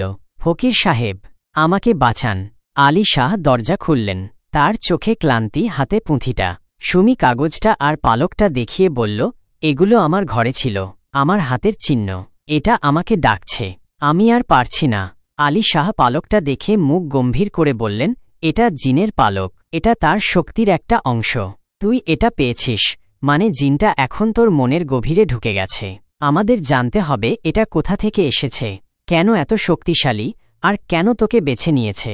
তিনি হাকিম সাহেবকে ডেকে বললেন, আমাদের নানু মিয়ার কাছে যেতে হবে। তিনি তারাপুরের পুরনো গল্প জানেন। নানু মিয়ার বাড়িতে পৌঁছে তারা তাকে ঘুম থেকে জাগালেন। বুড়ো মানুষটির চোখে ভয় আর ক্লান্তি। তিনি কাঁপা গলায় বললেন, আমি জানতাম এই দিন আসবে। তারাপুরের মাটি অভিশপ্ত। 100 বছর আগে এই গ্রাম ছিল জিনের রাজ্য। রানী মালেকা জাহাঙ্গীরের বউ জিনের সাথে চুক্তি করেছিল। তার গ্রাম তখন দুর্ভিক্ষে মরছিল। জিনটা তাকে শক্তি দিয়েছিল ফসল ফিরিয়ে আনার, গ্রাম বাঁচানোর। কিন্তু তার বিনিময়ে জিনটা তার মন চেয়েছিল। মালেকার রাজি হয়েছিল। সে জিনের রানী হয়ে গিয়েছিল। তার মৃত্যুর পর জিনটা তার শরীর ছেড়ে গ্রামের মাটিতে লুকিয়েছিল। বটগাছটা ছিল তার ঘর। আলী শাহ জিজ্ঞেস করলেন, জিনটা এত শক্তিশালী কেন? নানু মিয়া চুপ করে গেলেন। তারপর ধীরে বললেন, মালেকার চুক্তির শর্ত ছিল প্রতি 100 বছরে জিনটা একটা নতুন মন নেবে। মালেকার মতো কৌতূহলী, সাহসী মন। জিনটা এই মনের শক্তিতে বাঁচে। ফকির কাদের শাহ এটাকে বটগাছের নিচে বন্দী করেছিলেন, কিন্তু তার তাবিজ ভেঙে গেলে জিনটা ফিরে আসে। মেহজাবিনের কৌতূহল তাকে ডেকে এনেছিল। আর এখন তিনি সুমির দিকে তাকালেন। তুই তার নতুন শিকার। সুমির গলা শুকিয়ে গেল। কেন আমি তো কিছু করিনি। নানু মিয়া বললেন, জিনটা তোর মন দেখেছে। তুই মেহজাবিনের বান্ধবী, তুই সাহসী, তুই তার জন্য লড়েছিস। এই মনই জিনের খোরাক। তুই যখন পাথর, লকেট, আয়না ভেঙেছিস তখন জিনটা দুর্বল হয়েছে, কিন্তু এটা তোর মনের ভেতর ঢুকে গেছে। এখন এটা তোকে তার রানী করতে চায়। আলী শাহ পুঁথিটা খুললেন। এখানে লেখা আছে, জিনের শক্তি তার রানীর মনে। রানী মুক্ত হলে জিনটা মরবে, কিন্তু রানীকে মুক্ত করতে একটা ত্যাগ লাগবে। সুমি বলল, ত্যাগটা কি? আলী শাহ চুপ করে গেলেন। তারপর বললেন, পুঁথিতে পরিষ্কার নেই, কিন্তু আমার মনে হয় ত্যাগটা তোর মনের একটা অংশ। তুই যদি জিনের ফাঁদে পড়িস তাহলে তুই হারবি, তুই যদি লড়িস তাহলে জিনটা হারবে। গ্রামে ফিরে তারা দেখল মেহজাবিন হাসছে, তার চোখে আলো ফিরেছে। সে বলল, সুমি, তুই আমাকে বাঁচিয়েছিস।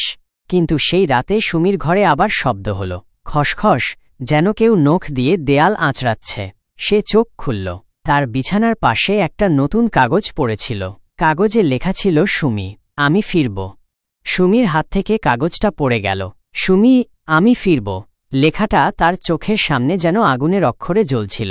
ঘরের অন্ধকার তার উপর ঝাঁপিয়ে পড়ছিল। দেয়ালগুলো যেন ধীরে ধীরে কাছে এগিয়ে আসছে। তার হাতের জিনের চিহ্ন নিভে গিয়েছিল, কিন্তু এখন তার বুকের ভেতর একটা ঠান্ডা শূন্যতা জড়িয়ে ধরছিল। সে বিছানায় উঠে বসল। ঘরের কোণ থেকে একটা ফিসফিস ভেসে এল, সুমি, তুই আমাকে ডেকেছিস, আমি এখন তোর অংশ।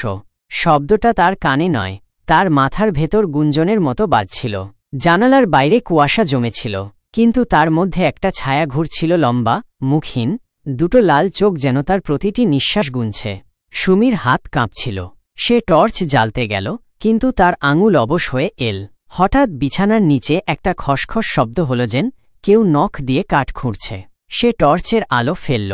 মেঝেতে একটা কালো, পচা হাতের ছাপ ছিল, যেন কেউ সেখানে হামাগুড়ি দিয়েছে। ছাপটা ধীরে ধীরে গলে গেল, আর তার জায়গায় একটা পুরনো কাঠের টুকরো পড়ে রইল। টুকরোটার ওপরে খোদাই করা ছিল জিনের চিহ্ন, আগের চেয়ে আরও জটিল, যেন অজানা ভাষায় লেখা একটা অভিশাপ। সুমি ভয়ে পিছিয়ে গেল। তার মনে হল ঘরের বাতাস ভারী হয়ে উঠছে। ফিসফিসটা আবার ফিরে এল, এবার তার কানের পাশে, তুই আমাকে থামাতে পারবি না, আমি তোর রক্তে, তোর শ্বাসে। গলাটা অমানুষিক ছিল, কিন্তু তাতে মেহজাবিনের একটা ভাঙা ছায়া লুকিয়েছিল। সুমির চোখের সামনে ঘরটা ঘুরে গেল। তার বিছানার পাশে একটা আকৃতি গড়ে উঠল মেহজাবিনের মতো, কিন্তু তার মুখ ফ্যাকাশে, চোখ দুটো শূন্য, আর মুখের কোণে একটা বাঁকা হাসি। সুমি, সে ফিসফিস করল, তুই আমাকে বাঁচিয়েছিস, কিন্তু আমি এখন তার, তুইও হবি। তার হাত থেকে কালো ধোঁয়া বেরিয়ে সুমির দিকে এগিয়ে এল। সুমি চিৎকার করতে গেল, কিন্তু তার গলা থেকে শুধু একটা দমবন্ধ শব্দ বের হল। হঠাৎ দরজায় ধাক্কার শব্দ হল। সুমি, দরজা খোল। রশিদা বেগমের গলা। ছায়াটা হাসল, তারপর মেঝেতে গলে গেল, যেন পানির মতো অদৃশ্য হয়ে গেল। সুমি দৌড়ে দরজা খুলল। রশিদা বেগম তার মেয়ের ফ্যাকাশে মুখ দেখে বললেন, কি হয়েছে? তুই কাঁপছিস কেন? সুমি কাঠের টুকরোটা আর কাগজটা লুকিয়ে ফেলল। কিছু না মা, খারাপ স্বপ্ন। কিন্তু তার বুকের ভেতর একটা শীতল হাত যেন তার হৃৎপিণ্ড চেপে ধরছিল। ভোরের আলো ফুটতেই সুমি আলী শাহের বাড়ির দিকে ছুটল। গ্রামের রাস্তা কুয়াশায় ঢাকা, গাছের ডালগুলো মরা হাড়ের মতো দাঁড়িয়েছিল। তার পায়ের শব্দ ছাড়া আর কিছু শোনা যাচ্ছিল না, কিন্তু তার মনে হল কেউ তার পেছনে হাঁটছে। সে পেছন ফিরল, কেউ নেই। তবু তার কানে একটা হাসি ভেসে এল, হালকা, বিষাক্ত। আলী শাহের বাড়ি পৌঁছে সে দরজায় ধাক্কা দিল। ফকির সাহেব, আমাকে বাঁচান। আলী শাহ দরজা খুললেন। তার চোখে ক্লান্তি আর উৎকণ্ঠা মিশেছিল। সুমি কাগজটা আর কাঠের টুকরোটা দেখিয়ে বলল, এগুলো আমার ঘরে ছিল, আমি আর পারছি না। ও আমার মাথার ভেতর কথা বলছে, আমার বুকের ভেতর কিছু জীবন্ত হয়ে উঠছে। আলী শাহ কাঠের টুকরোটা দেখে শিউরে উঠলেন। এটা জিনের মন্দিরের কাঠ, এটা তার শক্তির একটা অংশ। তুই এটা পেয়েছিস, মানে জিনটা এখন তোর শরীরের ভেতর ঢুকতে চায়। আমাদের জানতে হবে এটা কোথা থেকে এসেছে, কেন এত শক্তিশালী, আর কেন তোকে বেছে নিয়েছে। তিনি হাকিম সাহেব আর নানু মিয়াকে ডাকলেন। নানু মিয়ার বাড়িতে পৌঁছে তারা তাকে জাগালেন। বুড়ো মানুষটির চোখে ভয় আর অসহায়তা। তিনি কাঁপা গলায় বললেন, আমি এই গল্প কাউকে বলতে চাইনি। তারাপুরের মাটি অভিশপ্ত। 100 বছর আগে এই গ্রাম ছিল জিনের রাজ্য। রানী মালেকা, জাহাঙ্গীরের বউ, জিনের সাথে চুক্তি করেছিল। তার গ্রাম তখন দুর্ভিক্ষে মরছিল। জিনটা তাকে শক্তি দিয়েছিল ফসল ফিরিয়ে আনার, গ্রাম বাঁচানোর। কিন্তু জিনটা সাধারণ জিন ছিল না, এটা ছিল আজাজিলের বংশধর, একটা প্রাচীন শয়তান। এর শক্তি এসেছিল তারাপুরের মাটির নিচে লুকানো একটা অভিশপ্ত পাথর থেকে। মালেকা সেই পাথরে রক্ত দিয়েছিল, তার বিনিময়ে জিনটা তার মন নিয়েছিল। মালেকার মৃত্যুর পর জিনটা তার শরীর ছেড়ে মাটিতে লুকিয়েছিল। বটগাছটা ছিল তার মন্দির। আলী শাহ জিজ্ঞেস করলেন, জিনটা এত শক্তিশালী কেন? নানু মিয়া চুপ করে গেলেন। তারপর বললেন, আজাজিলের বংশধররা মানুষের মনের ভয় আর কৌতূহল খায়। তারাপুরের মানুষ শত বছর ধরে জিনের ভয়ে বেঁচে আছে। এই ভয় জিনটাকে শক্তি দেয়। মেহজাবিনের কৌতূহল তাকে ডেকে এনেছিল। আর তুই সুমি। তিনি সুমির দিকে তাকালেন। তুই তার জন্য লড়েছিস। তোর সাহস, তোর ভালোবাসা, এটা জিনের খোরাক। তুই যখন পাথর, লকেট, আয়না ভেঙেছিস, তখন জিনটা দুর্বল হয়েছে। কিন্তু এটা তোর মনের ভেতর ঢুকে গেছে। এটা এখন তোকে তার রানী করতে চায়। সুমির গলা শুকিয়ে গেল। কেন আমি তো শুধু মেহজুকে বাঁচাতে চেয়েছি। সুমি পাথরটার দিকে এগিয়ে গেল। তার হাত কাঁপছিল। তার মনে হল পাথরটা তার নাম ডাকছে। সে বলল, মেহজু, আমি তোকে ছাড়ব না। সে পাথরটা তুলে নিল। পাথরটা তার হাত পুড়িয়ে দিচ্ছিল, কিন্তু সে ছাড়ল না। ধোঁয়ার আকৃতি চিৎকার করে বলল, থাম, তুই এটা করলে তোর মন আমার হবে। আলী শাহ বললেন, সুমি, পাথরটা ভাঙ। সুমি পাথরটা মাটিতে আছড়ে ফেলল। পাথরটা চুরমার হয়ে গেল, আর তার ভেতর থেকে একটা ভয়ঙ্কর চিৎকার বেরিয়ে এল। গর্তটা কাঁপতে কাঁপতে বন্ধ হয়ে গেল। ধোঁয়ার আকৃতি ছটফট করতে লাগল। তারপর বাতাসে মিশে গেল। মন্দিরের দেয়াল ভেঙে পড়ল। সবকিছু শান্ত হয়ে গেল। গ্রামে ফিরে তারা দেখল মেহজাবিন হাসছে। তার চোখে আলো ফিরেছে। সে বলল, সুমি, তুই আমাকে বাঁচিয়েছিস। সুমির হাতের চিহ্ন নিভে গিয়েছিল। আলী শাহ বললেন, জিনটা মরেছে, তারাপুর এখন মুক্ত। কিন্তু সুমির মনে একটা শঙ্কা রয়ে গেল। সেই রাতে তার ঘরে আবার শব্দ হল, খসখস, যেন কেউ নখ দিয়ে দেয়াল আঁচড়াচ্ছে। সে চোখ খুলল। তার বিছানার পাশে একটা কাগজ পড়েছিল। কাগজে লেখা ছিল, সুমি, আমি তোর ছায়ায়। সুমির হাত থেকে কাগজটা পড়ে গেল। সুমি, আমি তোর ছায়ায়। এই শব্দগুলো তার মাথার ভেতর হাতুড়ির মতো আঘাত করছিল। ঘরের অন্ধকার যেন তার ওপর ঝাঁপিয়ে পড়ছিল। দেয়ালগুলো তার দিকে এগিয়ে আসছিল। তার হাতের জিনের চিহ্ন নিভে গিয়েছিল, কিন্তু তার বুকের ভেতর একটা অসহ্য শূন্যতা তাকে গ্রাস করছিল। সে বিছানায় উঠে বসল। ঘরের কোণ থেকে একটা ফিসফিস ভেসে এল, সুমি, তুই আমার অংশ। আমি তোর মনে, তোর রক্তে। শব্দটা তার কানে নয়, তার হৃৎপিণ্ডের গভীরে বাজছিল। জানালার বাইরে কুয়াশা জমেছিল, কিন্তু তার মধ্যে একটা ছায়া ঘুরছিল, লম্বা, মুখহীন, দুটো লাল চোখ তার প্রতিটি নিঃশ্বাস গুনছিল। সুমির হাত কাঁপছিল। সে টর্চ জ্বালতে গেল, কিন্তু তার আঙুল অবশ হয়ে এল। হঠাৎ বিছানার নিচে একটা খসখস শব্দ হল, যেন কেউ নখ দিয়ে মাটি খুঁড়ছে। সে টর্চের আলো ফেলল। মেঝেতে একটা কালো, পচা হাতের ছাপ ছিল, যেন কেউ সেখানে হামাগুড়ি দিয়ে গেছে। ছাপটা ধীরে ধীরে গলে গেল, আর তার জায়গায় একটা পুরনো তামার তাবিজ পড়ে রইল। তাবিজের উপরে জিনের চিহ্ন খোদাই করা ছিল, কিন্তু তার মাঝে একটা ফাটল, যেন কেউ এটাকে ভাঙতে চেষ্টা করেছে। সুমি ভয়ে পিছিয়ে গেল। তার মনে হল ঘরের বাতাস ভারী হয়ে উঠছে, যেন কিছু তার বুকের ওপর চেপে বসছে, তার শ্বাস চুরি করছে। ফিসফিসটা আবার ফিরে এল, তুই আমাকে ডেকেছিস সুমি, তুই আমার রানী, আমি তোর ছায়া। গলাটা অমানুষিক ছিল, কিন্তু তাতে মেহজাবিনের একটা ভাঙা ছায়া লুকিয়েছিল। সুমির চোখের সামনে ঘরটা ঘুরে গেল। তার বিছানার পাশে একটা আকৃতি গড়ে উঠল মেহজাবিনের মতো, কিন্তু তার মুখ ফ্যাকাশে, চোখ দুটো শূন্য, মুখের কোণে একটা বাঁকা হাসি। সুমি, সে ফিসফিস করল, তুই আমাকে বাঁচিয়েছিস, কিন্তু আমি এখন তার, তুইও হবি। তার হাত থেকে কালো ধোঁয়া বেরিয়ে সুমির দিকে এগিয়ে এল। ধোঁয়াটা তার হাতে ছুঁয়ে গেল, আর সুমির শরীরে একটা তীব্র ঠান্ডা শিহরণ ছড়িয়ে পড়ল। সুমি চিৎকার করতে গেল, কিন্তু তার গলা থেকে শুধু একটা দমবন্ধ শব্দ বের হল। হঠাৎ দরজায় ধাক্কার শব্দ হল। সুমি, দরজা খোল। রশিদা বেগমের গলা। ছায়াটা হাসল, তারপর মেঝেতে গলে গেল, যেন কালো পানির মতো অদৃশ্য হয়ে গেল। সুমি দৌড়ে দরজা খুলল। রশিদা বেগম তার মেয়ের ফ্যাকাশে মুখ দেখে বললেন, কি হয়েছে? তুই কাঁপছিস কেন? সুমি তাবিজটা আর কাগজটা লুকিয়ে ফেলল। কিছু না মা, খারাপ স্বপ্ন। কিন্তু তার বুকের ভেতর একটা শীতল হাত যেন তার হৃৎপিণ্ড চেপে ধরছিল। ভোরের আলো ফুটতেই সুমি আলী শাহের বাড়ির দিকে ছুটল। গ্রামের রাস্তা কুয়াশায় ঢাকা, গাছের ডালগুলো মরা হাড়ের মতো দাঁড়িয়েছিল। তার পায়ের শব্দ ছাড়া আর কিছু শোনা যাচ্ছিল না, কিন্তু তার মনে হল কেউ তার পেছনে হাঁটছে। সে পেছন ফিরল, কেউ নেই। তবু তার কানে একটা হাসি ভেসে এল, হালকা, বিষাক্ত। আলী শাহের বাড়ি পৌঁছে সে দরজায় ধাক্কা দিল। ফকির সাহেব, আমাকে বাঁচান। আলী শাহ দরজা খুললেন। তার চোখে ক্লান্তি আর দৃঢ়তা মিশেছিল। সুমি কাগজটা আর তাবিজটা দেখিয়ে বলল, এগুলো আমার ঘরে ছিল, আমি আর পারছি না। ও আমার মাথার ভেতর কথা বলছে, আমার শরীরে কিছু জীবন্ত হয়ে উঠছে। আলী শাহ তাবিজটা দেখে শিউরে উঠলেন। এটা মালেকার তাবিজ, এটা জিনের শক্তির শেষ অংশ। তুই এটা পেয়েছিস, মানে জিনটা এখনও লড়ছে, কিন্তু আমরা এটাকে শেষ করব। তিনি হাকিম সাহেব, নানু মিয়া আর গ্রামের মসজিদের ইমাম মাওলানা হাসিমকে ডাকলেন। মাওলানা হাসিম তাবিজটা দেখে বললেন, এটা শয়তানের কাজ। জিনটা আজাজিলের বংশধর। এর শক্তি মানুষের ভয় আর কুফরি থেকে আসে, কিন্তু আল্লাহর কাছে কোনো শক্তি অপরাজেয় নয়। আমাদের আল্লাহর উপর ভরসা রাখতে হবে, আল্লাহর নামে এই অভিশাপ ভাঙতে হবে। আলী শাহ বললেন, জিনটা সুমির মনের ভেতর লুকিয়ে আছে, এটাকে শেষ করতে আমাদের তারাপুরের মাটি থেকে এর উৎস মুছতে হবে, আর এটা করতে হবে আল্লাহর রহমতে। নানু মিয়া কাঁপা গলায় বললেন, জিনের শেষ আশ্রয় বটগাছের নিচে নয়, এটা মন্দিরের ধ্বংসাবশেষের গভীরে। সেখানে মালেকার শেষ চিহ্ন একটা কালো আয়না। আয়নাটা জিনের মন, এটা ভাঙলে জিনটা মরবে, কিন্তু এটা ভাঙতে একটা বিশুদ্ধ মন লাগবে, যে আল্লাহর উপর পুরো ভরসা রাখে। সুমি বলল, আমি করব। মেহজুকে বাঁচাতে, গ্রামকে বাঁচাতে আমি আল্লাহর কাছে সাহায্য চাইব। গ্রামে ততক্ষণে ভয় আরও ছড়িয়ে পড়েছিল। নদীর পানি থেকে রক্তের গন্ধ ভেসে আসছিল। মাঝিরা বলছিল, পানিতে মুখহীন ছায়া ভাসছে।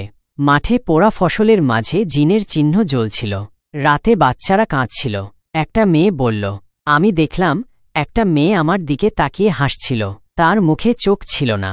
গ্রামের মানুষ সুমি আর মেহজাবিনের পরিবারকে দোষ দিচ্ছিল, কিন্তু মাওলানা হাসিম মসজিদে সবাইকে জড়ো করে বললেন, এই বিপদ আমাদের সবার। শয়তান আমাদের ভাগ করতে চায়, আমরা এক হয়ে আল্লাহর কাছে দোয়া করব, আল্লাহ আমাদের রক্ষা করবেন। মেহজাবিন তখনও বিছানায় শুয়েছিল, তার চোখে আলো ফিরেছিল, কিন্তু সে কথা বলত না। রহিমা বেগম তার পাশে বসে কাঁদছিলেন। এক রাতে মেহজাবিন হঠাৎ উঠে দাঁড়াল, তার চোখ সাদা হয়ে গেল। গলা থেকে অমানুষিক কণ্ঠ বেরিয়ে এল, সুমি আমার, তারাপুর আমার।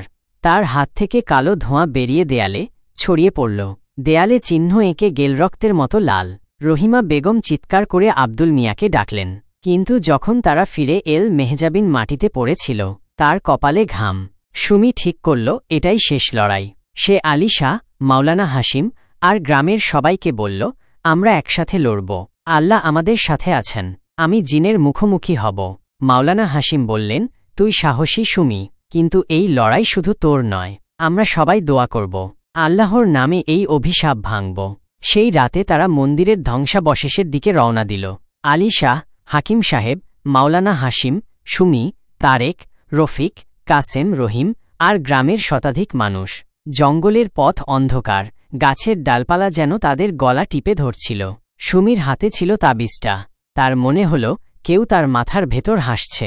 মন্দিরে পৌঁছে তারা দেখল, দেয়ালের চিহ্নগুলো জ্বলছে রক্তের মতো লাল। মাটিতে একটা গর্ত তৈরি হয়েছে, আর তার ভেতর থেকে ফিসফিস শব্দ শুনি, তুই এসেছিস। মাওলানা হাসিম সবাইকে বললেন, আল্লাহর নাম নাও, সূরা ফালাক, সূরা নাস পড়ো, আমরা এক হয়ে এই শয়তানের মুখোমুখি হব। গ্রামের মানুষ একসাথে দোয়া পড়তে শুরু করল। তাদের কণ্ঠ মন্দিরের দেয়ালে প্রতিধ্বনি তুলল। আলী শাহ মাটিতে বৃত্ত আঁকলেন। তিনি পুঁথি থেকে মন্ত্র পড়তে শুরু করলেন। হাকিম সাহেব গর্তের চারপাশে তাবিজ রাখলেন। সুমি তাবিজটা হাতে ধরে দাঁড়িয়েছিল। হঠাৎ গর্ত থেকে একটা ভয়ঙ্কর গর্জন শোনা গেল। ধোঁয়ার মধ্যে একটা আকৃতি গড়ে উঠল, লম্বা, মুখহীন, দুটো লাল চোখ। এটা বলল, সুমি, তুই আমার রানী, আমি আজাজিলের বংশধর, তারাপুর আমার, তোরা আমাকে থামাতে পারবি না। সুমি তার হাতে তাবিজটা শক্ত করে ধরল। সে বলল, তুই মেহজুকে ছাড়, গ্রামকে ছাড়, আমরা আল্লাহর কাছে সাহায্য চেয়েছি, তুই হারবি। ধোঁয়ার আকৃতি হাসল, তোরা দুর্বল, তোদের ভয় আমার শক্তি, আমি তোদের মনের গভীরে। হঠাৎ গর্ত থেকে একটা কালো আয়না বেরিয়ে এল। আয়নার কাচ জ্বলছিল যেন আগুনের মতো। আলী শাহ বললেন, এটা জিনের মন, এটাই এর শেষ আশ্রয়। সুমি আয়নাটার দিকে এগিয়ে গেল। তার হাত কাঁপছিল। তার মনে হল আয়নাটা তার নাম ডাকছে। আয়নার কাছে তার প্রতিবিম্ব দেখা গেল, কিন্তু তার চোখ লাল ছিল। সে ভয়ে পিছিয়ে গেল। আয়না থেকে একটা ফিসফিস শব্দ বেরিয়ে এল, সুমি, তুই আমার। ধোঁয়ার আকৃতি চিৎকার করে বলল, আয়নাটা ভাঙিস না। তুই এটা করলে তোর মন আমার হবে। সুমি চোখ বন্ধ করল। তার মনে মেহজাবিনের হাসি ভেসে উঠল। সে ফিসফিস করে বলল, আল্লাহ, আমাকে শক্তি দাও, মেহজুকে বাঁচাও, গ্রামকে বাঁচাও। সে সূরা ফালাক পড়তে শুরু করল। গ্রামের মানুষের দোয়ার কণ্ঠ তার সাথে মিশে গেল। মন্দিরের দেয়াল কাঁপতে শুরু করল। সুমি তাবিজটা আয়নার দিকে ছুড়ল। তাবিজটা আয়নার কাছে লাগতেই একটা প্রচণ্ড আলো জ্বলে উঠল। আয়না চুরমার হয়ে গেল। ধোঁয়ার আকৃতি চিৎকার করে বলল, না, আমি হারব না। কিন্তু তার শরীর কালো ধোঁয়ায় ভেঙে পড়ল। গর্তটা কাঁপতে কাঁপতে বন্ধ হয়ে গেল। মন্দিরের দেয়াল ভেঙে পড়ল। একটা উষ্ণ আলো ছড়িয়ে পড়ল, যেন আল্লাহর রহমত সবকিছু পরিষ্কার করে দিল। সবাই নিশ্চুপ হয়ে গেল। সুমি মাটিতে বসে পড়ল। তার বুকের শূন্যতা দূর হয়ে গিয়েছিল। গ্রামে ফিরে তারা দেখল মেহজাবিন হাসছে। তার চোখে আলো ফিরেছে। সে সুমির হাত ধরে বলল, তুই আমাকে বাঁচিয়েছিস। আমি জানতাম তুই পারবি। তার হাতের চিহ্ন মুছে গিয়েছিল। গ্রামের নদীর পানি পরিষ্কার হয়ে গিয়েছিল। মাঠে নতুন ফসল গজাচ্ছিল। বাচ্চারা আর স্বপ্নে কাঁদছিল না। গ্রামের মানুষ মসজিদে জড়ো হয়ে আল্লাহর শুকরিয়া আদায় করল। মাওলানা হাশিম বললেন, আল্লাহ আমাদের পরীক্ষা নিয়েছিলেন। আমরা তার উপর ভরসা রেখেছিলাম, তাই তিনি আমাদের রক্ষা করেছেন। আল্লাহ এক, অদ্বিতীয়। তার ইচ্ছা ছাড়া কিছুই সম্ভব নয়। এই জিন, এই শয়তানেরা আল্লাহর সামনে কিছুই না। আমরা যদি আল্লাহর কাছে সাহায্য চাই, তিনি আমাদের কখনো হতাশ করেন না। আলী শাহ বললেন, জিনটা মরেছে। তারাপুর এখন মুক্ত। কিন্তু আমাদের শিক্ষা নিতে হবে। কুফুরি, বদনজর, জিনের ভয়গুলো থেকে বাঁচতে হলে আল্লাহর কাছে পানাহ মাংতে হবে। সূরা বাকারা, আয়াতুল কুরসি, সূরা ফালাক, সূরা নাস, এগুলো আমাদের ঢাল। আল্লাহর নামে আমরা অজেয়। সুমি মেহজাবিনের হাত ধরে মসজিদের দিকে হাঁটছিল। তার মনে কোনো ভয় ছিল না। সে বলল, মেহজু, আমরা আল্লাহর কাছে দোয়া করেছিলাম, তিনি আমাদের শুনেছেন। মেহজাবিন হাসল, তুই আমার বান্ধবী। তুই আমাকে বাঁচিয়েছিস। আল্লাহ তোকে শক্তি দিয়েছেন। সেই রাতে সুমির ঘরে আর কোনো শব্দ হল না। জানালার বাইরে তারা জ্বলছিল। তার মনে একটা শান্তি ছড়িয়ে পড়ল। সে দোয়া পড়ল, আয়াতুল কুরসি, আর ঘুমিয়ে পড়ল। তারাপুর আবার হাসি আর আলোয় ভরে উঠল।